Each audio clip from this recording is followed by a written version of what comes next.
Sibu. Terima kasih Datuk Yang di-Pertua. Datuk Yang di-Pertua, saya ingin mengetahui rakan-rakan saya dalam Dewan Yang Mulia ini untuk membangkitkan beberapa isu mengenai bajet 2012. Isu pertama, defisit. Ini adalah bajet pilihan raya Kerajaan Barisan Nasional. Banyak gula-gula telah dijanjikan supaya rakyat merasakan Kerajaan Barisan Nasional adalah bagus dan melaksanakan konsep rakyat didahulukan.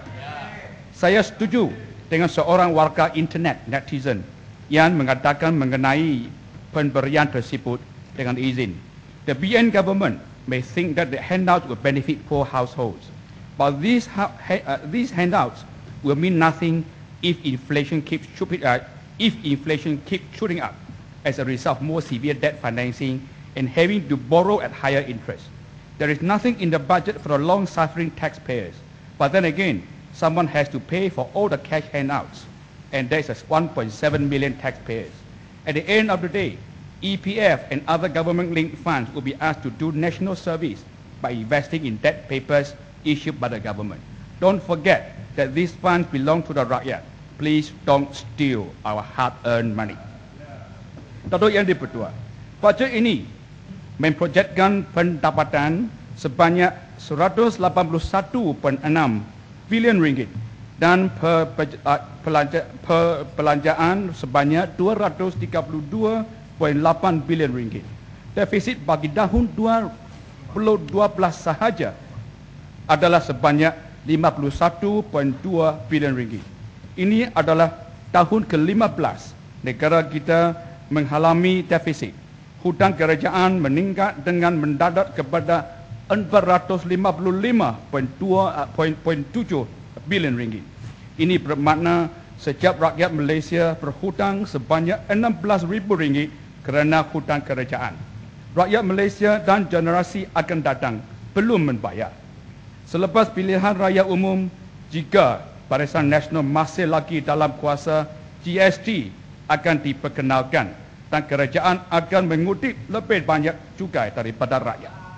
Kamu memberikan sedikit kepada setengah golongan rakyat, terutama kepada kakitangan kerajaan, tetapi kamu mengambil daripada semua rakyat melalui GST. Ini adalah tidak adil.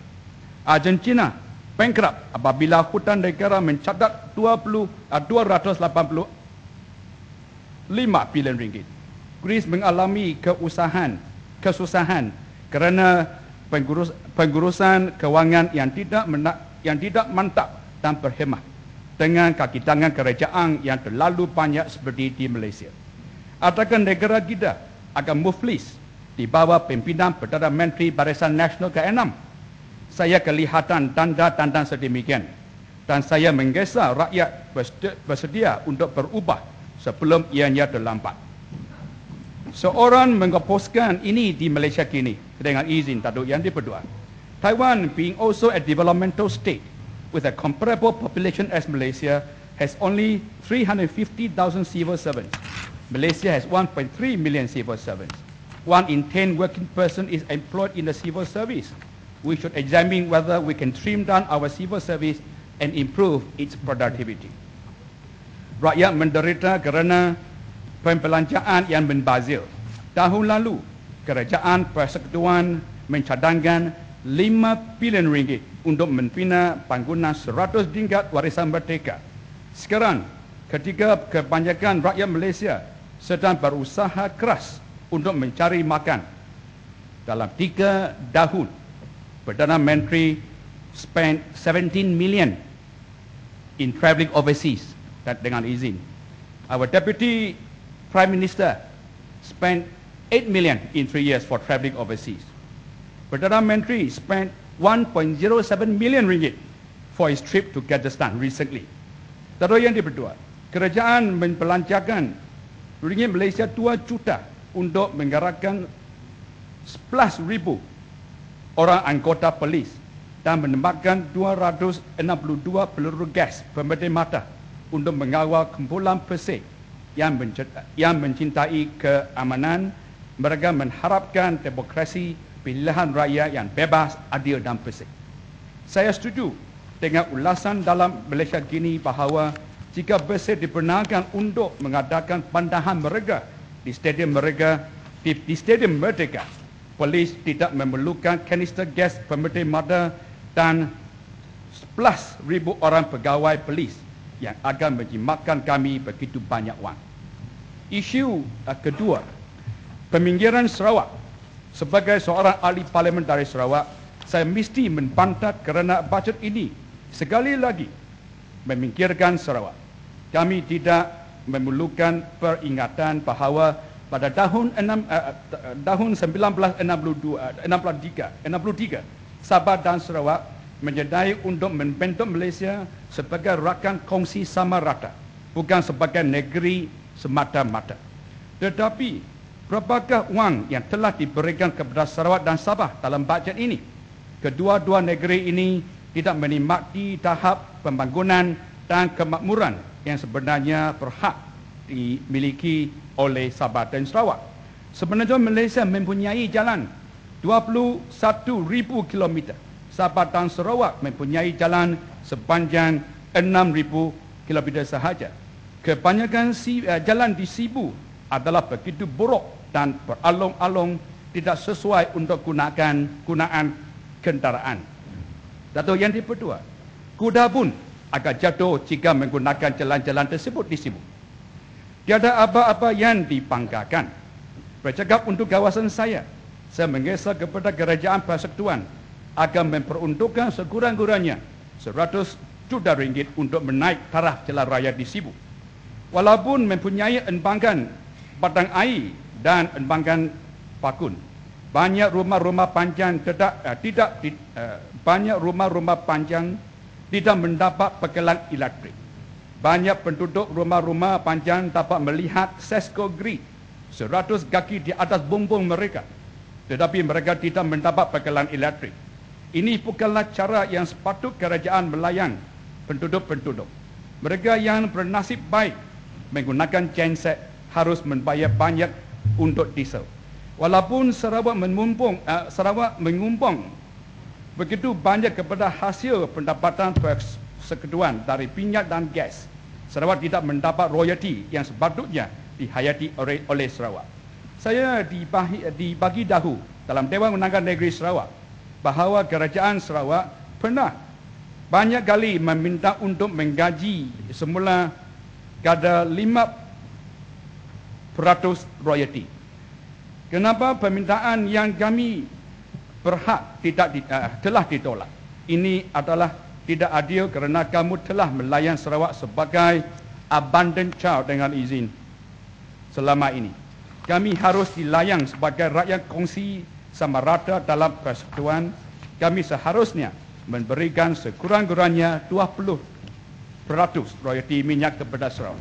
Dato' Speaker, 40% daripada orang Sarawak tidak ada pipe water supply dengan izin. Kebanyakan rumah-rumah panjang bergantung kepada air hujan. Kami tidak seharusnya menjadi pengemis untuk dana.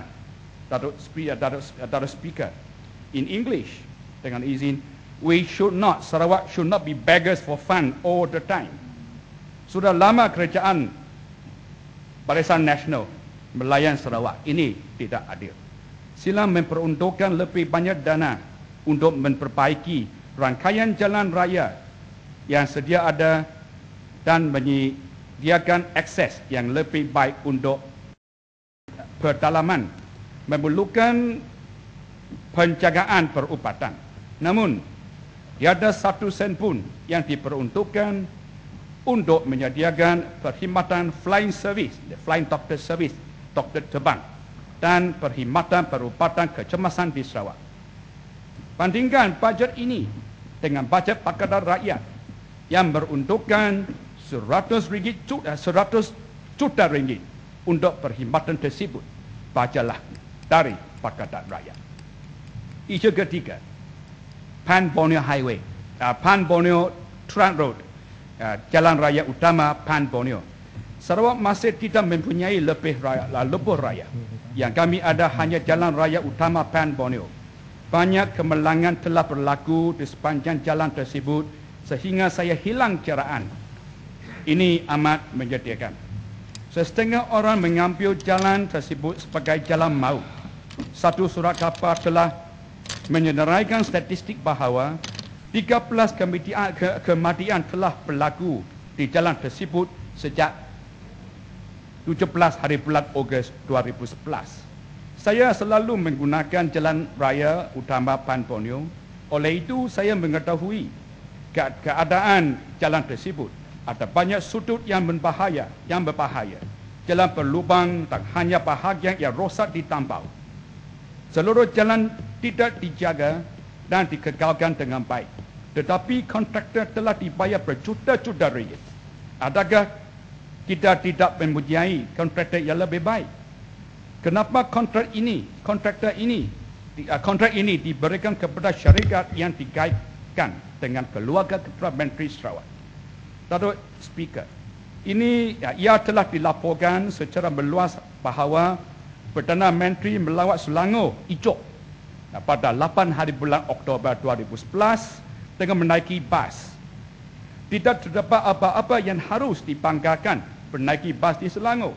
Sistem pengangkutan awam telah diadokan dan berjalan dengan lancar di bawah pimpinan Kerajaan Pakatan Rakyat dan keadaan jalan adalah bagus di Selangor. Saya mencabar Perdana Menteri datang ke Sarawak dengan lebih kerap. Saya menawarkan diri sendiri untuk menemani kamu jika kamu berani menaiki bas menggunakan jalan raya utama Pan Borneo. Saya akan menunjukkan kepada kamu kawasan yang bahaya. Kamu siapa itu, Mat? Perdana Menteri? Perdana. Tak payahlah sebut kamu pada Perdana Menteri. Okey, Perdana Menteri. Ya. Terima kasih. Saya akan menunjukkan kepada Perdana Menteri kawasan yang berbahaya yang Menteri Pengangkutan dan Menteri Infrastruktur dari Barisan Nasional pun tidak mengetahui. Pada masa itu, barulah Perdana Menteri mengetahui betapa bahaya rakyat Sarawak menggunakan jalan raya utama Pan Borneo. Ia telah dikatakan dengan izin, one life lost is one too many. Perdana Menteri, inilah tanggungjawab saya sebagai kewajipan kepada setiap wakil dari Dewan Yang Mulia ini untuk memastikan tiada lagi kehilangan nyawa di sepanjang jalan raya utama Pan Borneo. Isu keempat, perumahan. Rumah telah menjadi sangat mahal di Sarawak, terutamanya di bandar-bandar utama seperti di Kuching, Sibu, Bintulu dan Miri. Graduan baru dan pasangan muda tidak mampu untuk membeli rumah yang berharga dari RM200,000 hingga RM400,000. Bajet ini menawarkan pengurangan duty stamp yang kena dibayar. Ini membantu tetapi tidak menyelesaikan masalah. Kos rumah yang tinggi di Sarawak disebabkan monopoli dan rasuah. Di Sarawak, simen untuk pembinaan rumah mesti dibeli dari syarikat yang berkaitan dengan Ketua Menteri Sarawak. Kenapa Kerajaan Persekutuan membenarkan monopoli sebegini atas perbelanjaan rakyat yang memerlukan pumbung di atas kepala mereka? Banyak rumah bantuan telah diperkenalkan di Sarawak.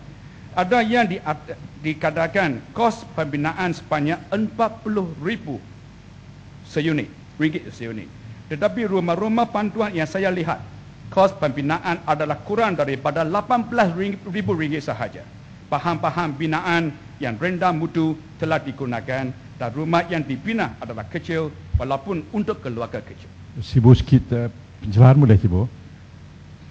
Datuk yang di-kedua, banyak penduduk miskin memohon perumahan kos rendah di Sibu.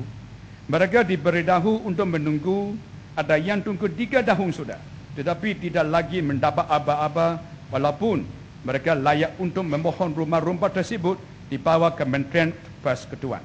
Banyak rumah-rumah kos rendah telah diserang anai-anai. Pelaburan mereka disia-siakan saja.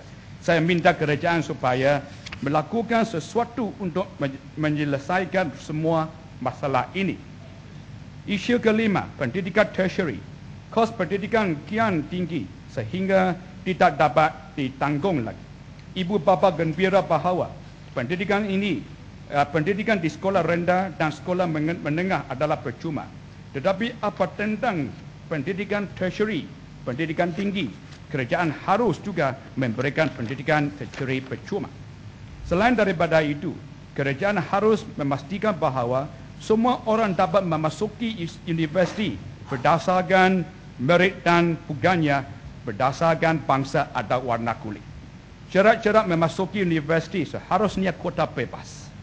Kerajaan Persekutuan telah bertindak tidak adil terhadap pendidikan Cina. Saya sekali lagi merayu kepada kerajaan supaya mengiktiraf UEC yang telah diiktiraf oleh 600 universiti seluruh dunia. Kebanyakan universiti ini adalah universiti yang terkemuka di dunia. Tiada universiti kami yang berjaya dirangkumi dalam 400 universiti paling bagus di dunia. Kerajaan juga harus memastikan semua beasiswa JPA ditawarkan berdasarkan merit dan bukannya bangsa atau warna kulit. Sistem yang sedia ada adalah tidak adil. Jika kita dapat memberikan pendidikan tertiary yang lebih adil dan percuma, kita dapat menghalang kehilangan bakat dan pakar yang merupakan satu lagi masalah utama yang dihadapi oleh negara kita. Isu ke-6, salah pendidikan. Adakah kerajaan membenarkan mesej yang salah ini disampaikan kepada pelajar-pelajar termasuk mengatakan abortion, iaitu pengguguran adalah dibenarkan sah di sisi undang-undang dan diterima dari segi moral.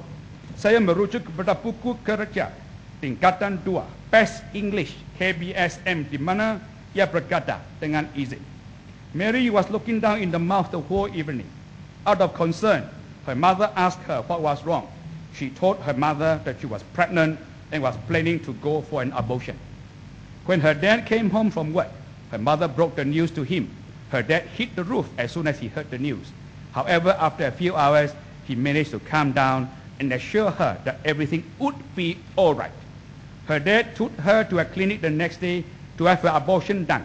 The abortion went like clockwork without any difficulties, and Mary came out of the clinic as healthy as before. Buku kerja tersebut diterbitkan oleh PEP Publication Center Berhad pada tahun 2010. Seseorang telah menghantarkan saya mesej ini dengan izin.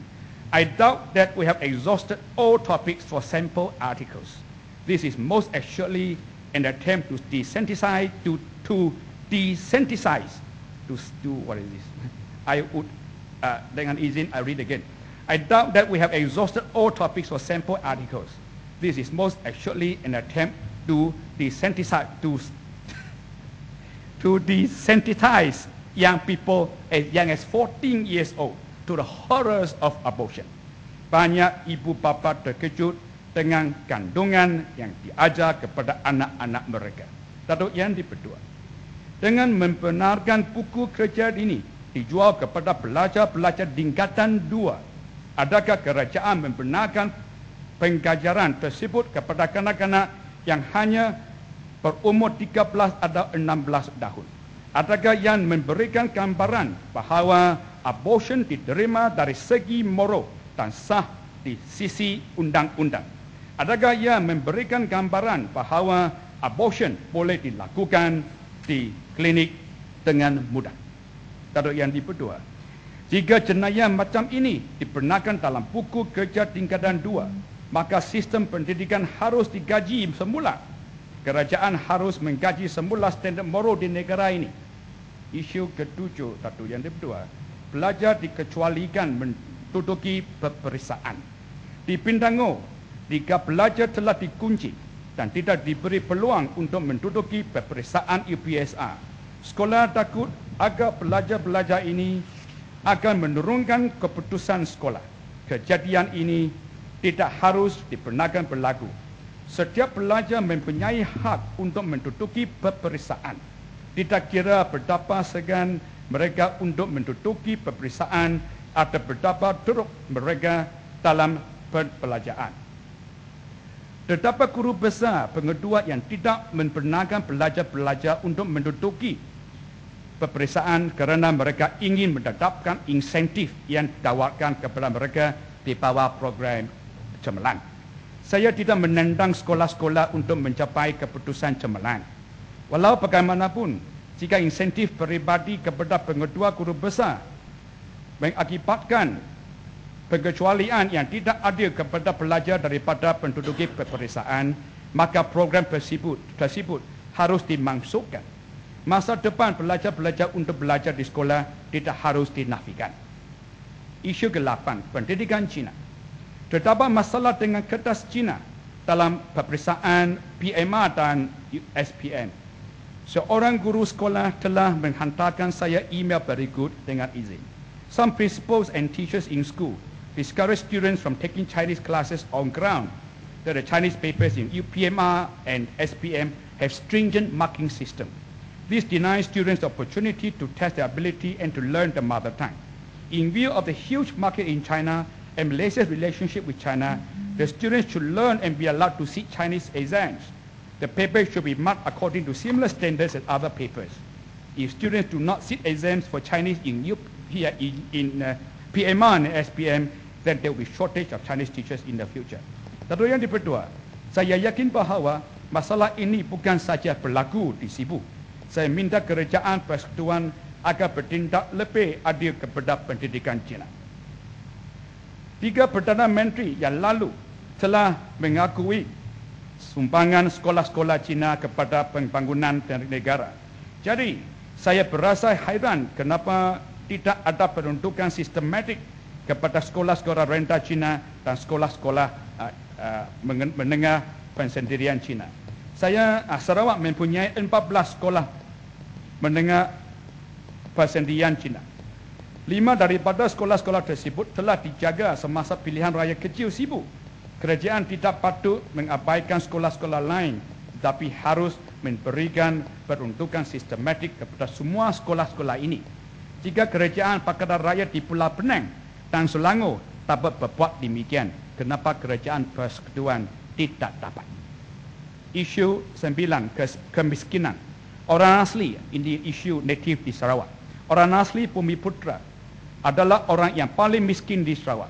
Terdapat sebanyak 55,975 dengan izin keluarga yang hidup di bawah garisan kemiskinan, iaitu pendapatan keluarga bulanan mereka kurang daripada ringgit Malaysia 830. Daripada jumlah ini, 27902 adalah kemiskinan tegak. Pendapatan bulanan keluarga mereka adalah kurang daripada ringgit Malaysia 520 ringgit. Daripada keluarga kemiskinan tegak ini, 95.2% adalah orang asli Bumiputera. 47.8% daripada keluarga miskin tegak ini ialah kaum Iban. Keluarga 13349. 20% daripada keluarga miskin tegak ini ialah kaum Melayu. 5,601 keluarga. Kerajaan mempunyai tanggungjawab untuk membasmi kemiskinan dan membebaskan orang asli Bumiputera di Sarawak daripada belenggu kemiskinan. Dengan jumlah sumber-sumber asli yang dimiliki Sarawak, tidak ada sebab orang-orang asli Bumiputera terpaksa hidup di bawah keadaan yang miskin sebegitu. Kami mempunyai timbalan Ketua Menteri Iban yang tidak menjaga anak-anak biak sendiri. Kami mempunyai Ketua Menteri yang merupakan ahli politik yang tergaya di Malaysia. Beliau begitu gaya sehingga negara-negara asing seperti Switzerland, Australia dan England telah mengadakan siasatan ke atas bank akaun beliau. Selama 30 tahun di bawah pimpinan Ketua Menteri, kehidupan orang asli Bumiputera Sarawak tidak pernah diperbaiki atau bertambah baik. Orang-orang asli Bumiputera adalah penghuni asli di atas NCR. Banyak tanah-tanah ini telah diambil untuk menjadi ladang kelapa sawit. Ironinya, Bumiputera Bumiputera tidak digaji untuk bekerja di atas dana sendiri. Mereka yang bekerja hanya dibayar 12 sampai 15 ringgit satu hari. Bagaimana kita mengharapkan pekerja-pekerja ini untuk memenuhi keperluan harian mereka? Mengapa Kerajaan Barisan Nasional tidak melakukan apa-apa untuk meringankan golongan miskin ini? Kerajaan Barisan Nasional mengagalkan kemiskinan Bumiputera dan menggunakan mereka semasa pilihan raya. Itulah sebab pembelian undi begitu berluas-luasan di kawasan luar bandar semasa pilihan raya. Ia berlaku di Bawang Asan dan Taming semasa pilihan raya negeri Sarawak pada April 2011. Selepas setengah abad pemerintahan Barisan Nasional, kebanyakan Bumiputera ini masih lagi miskin sehingga mereka belum lagi menikmati kemudahan asas seperti jalan raya, bekalan elektrik dan bekalan air pipe. Kasihilah kawan-kawan Bumiputera ini. Jangan biarkan mereka miskin selama-lamanya. Akhirnya isu 10, penemangan udara. Satu lagi bidang yang diabaikan adalah penerbangan udara di Sarawak. Firefly mengambil alih MAS untuk terbang sektor-sektor tertentu termasuk penerbangan dari Kuching ke Kuala Lumpur. Bolehkah kerajaan memberitahu kami mengapa penerbangan rute ini bakal dibatalkan? Sibu telah diabaikan sebagai destinasi pelancongan. Itulah sebab Sibu tidak disenaraikan dalam plan untuk pelancongan. Bolehkah Menteri memberitahu kami sebab Sibu diabaikan? Kita semua mengetahui bahawa Sarawak mempunyai dana yang luas dan perjalanan ke kawasan pedalaman hanya boleh dilakukan melalui sungai dan udara. Namun, penerbangan di antara Kuching dan Sibu telah semakin kurang. Setiap hari AirAsia hanya mempunyai 2 penerbangan, MAS mempunyai 7 penerbangan. Dengan izin Datuk Yang di-Pertua, the last flight at 6:20 from Kuching to Sibu selalu kena cancel juga. Perjanjian pertukaran saham antara AirAsia dan MAS tidak harus menggobarkan rakyat. Sebelum ini, kami menggunakan Boeing 737 untuk penerbangan di antara Kuching dan Sibu dan antara Kuching dan Bintulu. Sekarang, kita menggunakan ATR 72. Kapal terbang pun menjadi semakin kecil. Mengapa Kerajaan Persekutuan melayan Sibu dan Bintulu sebagai destinasi luar bandar? Kerajaan Persekutuan membelanjakan 150 juta ringgit untuk membina lapangan terbang Sibu. Saya mengalu-alukan keputusan tersebut. Tetapi, bolehkah saya tahu mengapa ia perlukan kos sebegitu banyak? Mengapa kita memerlukan lapangan terbang yang besar memandangkan pesawat yang semakin kecil dan penerbangan yang kian berkurang berbanding dengan dulu?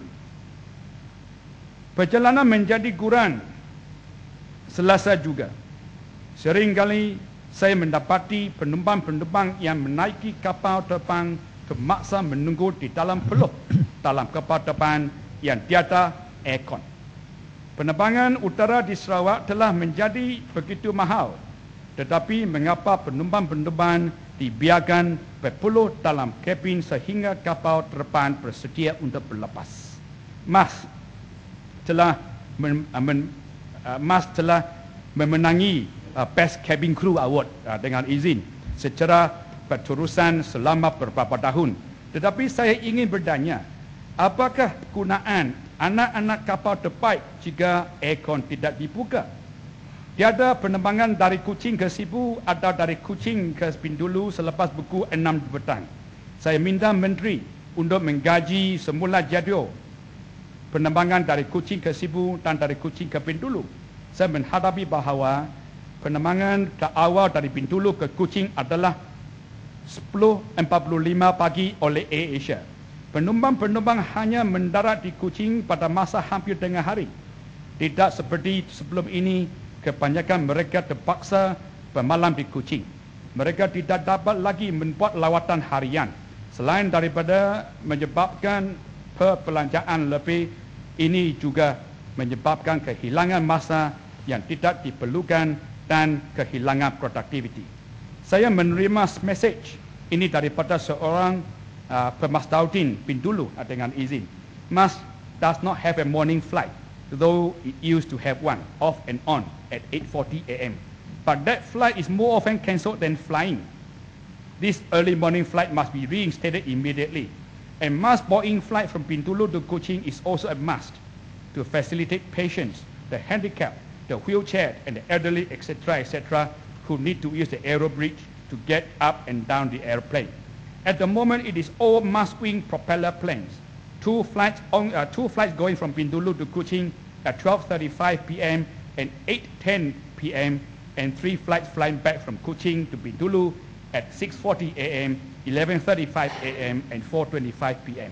Doctors from the Norma Specialist Medical Center in Kuching going to Bintulu to serve had told me that so often must cancel and reschedule flights.